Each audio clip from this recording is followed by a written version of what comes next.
Assalamualaikum warahmatullahi wabarakatuh. Syedra mutuah, syedra lun yang bahagia. Nyu informasi yang lun terima nibak bulan 2 Barosa tanggal 22 tahun 2020 sa. Jadi informasinya hana lun kalon.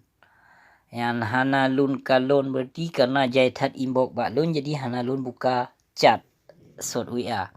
Nyu informasi baru nu baca gedron hai syedra mutuah.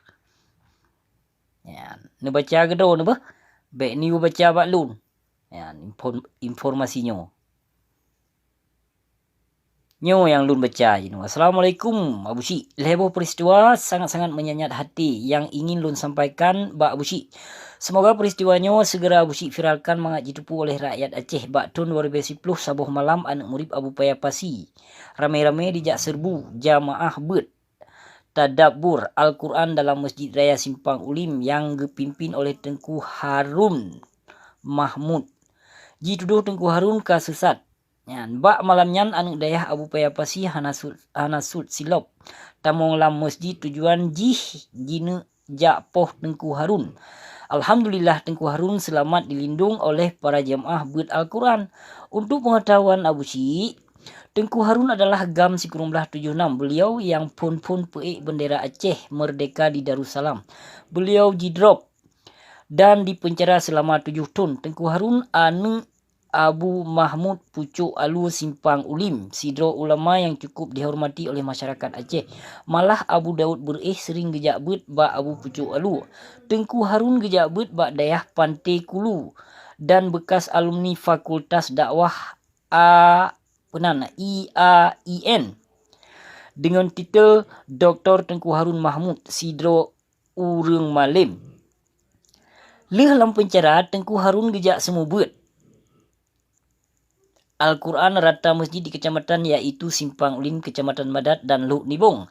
Peristiwanya terus bak MPU di Banda Aceh, namun sayang hana solusi dari pihak MPU yang diketahui oleh Tengku Zamzami. Malah MPU menyebelahi Abu Dayah, Abu Teming Talo dengan Tengku Harun. Tengku Harun ke almarhum, semoga beliau husnul khatimah. Amin ya rabbal alamin. Peristiwa yang kedua yang cukup memalukan adalah terjadinya kes pemerkosaan terhadap 12 dro anak murid Abu MT Perlak di Lok Nibong yang dilakukan oleh anak Abu MT Perlak sendiri yang perkosa kamati lam penjara di Medan. Peristiwa yang kelai terjadi di desa Alu Ateng, Kecamatan Madat. Selintir manusia laknat dijak rom saboh rumah sampo hancur cermin tingkap yang di dalam rumahnya tengah ramai-ramai bet Al-Quran. Honda jamaah bet ditet sampo hangoh. Dituduh jamaah bet Al-Quran sesat. Jino Abu Dayah kage agung kitab kuning ciptaan manusia. Sementara Al-Quran diabaikan. Nyo ke jenis manusia munafik. Tolong Abu Syik viralkan tentang kedaliman yang terjadi di Aceh yang dilakukan oleh anak-anak dayah. Jino menyuna urang mati lam gampung bumeceh kedih anak dayah solat jenazah. Urang biasa hanjit seolah-olah menyo anak dayah solat jenazah bulat-bulat tamong syurga. Cukup celaka ka di Aceh, kaplat Mesir Bandung. Thank you Abu Syik. Neruah berhabis. Baik tua leheboh kecamatan menyokong Abu Syik. Yan, pat asyidra lom. Nyupat na sambungan lom. Bacut lun tamah Abu Syik. Bak malam terjadi serangan anak dayah Abu Payapasi lam Masjid Raya Simpang Ulim malamnya. Cuaca cukup cerah, hana reduk dan mendung. Tiba-tiba gepetan gelanta li Allah yang cukup dahsyat lehego. Ngonsu gelantanya ke baru belah. Maka Allah gelindung urung-urung yang mentabur kitab suci Al-Quran. Subhanallah.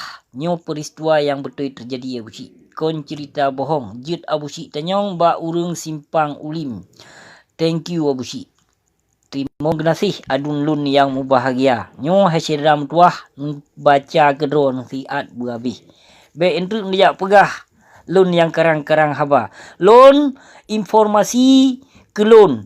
Urang bangsa Aceh gekirim kena bak lun. Maka lun temi informasi hai syedra meduah. Nyo kenyo yang ka terjadi di muka bumi Aceh tak nyo. Ngebaca gedron nu habis bah. Ya, nebaca gedo nentu babi. Terima kasih tiga tu. Assalamualaikum warahmatullahi wabarakatuh.